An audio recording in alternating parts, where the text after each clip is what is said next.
Duoga qo'l ochib, qo'lingni och bolam dedilar.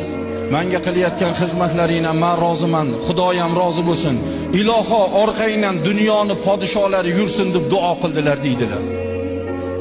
Men endi hech qayerda ishlamasam, hech kim bo'lmasam, ana ortimda qaysi podsho yuradi deb, endi dadamlar jinni boshlar tomlari ketgan, aqllari zoyi aytdilarda qo'ydilarda deb qo'ydim deydilar. Mustaqillik bo'lib ishlarga tiklanib, taqdir taqozosi bilan diniy qo'mitaga, O'zbekiston diniy qo'mitasiga rahbar bo'ldim.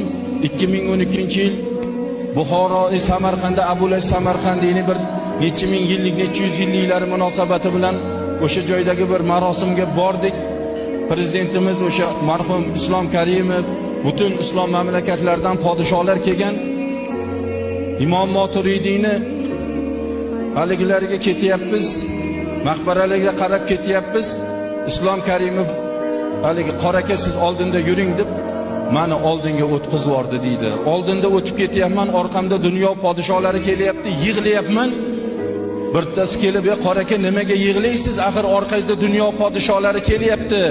Yig'lamang, nimaga yig'laysiz sen?" Bir paytlar otam, "Bolam, men sendan roziman.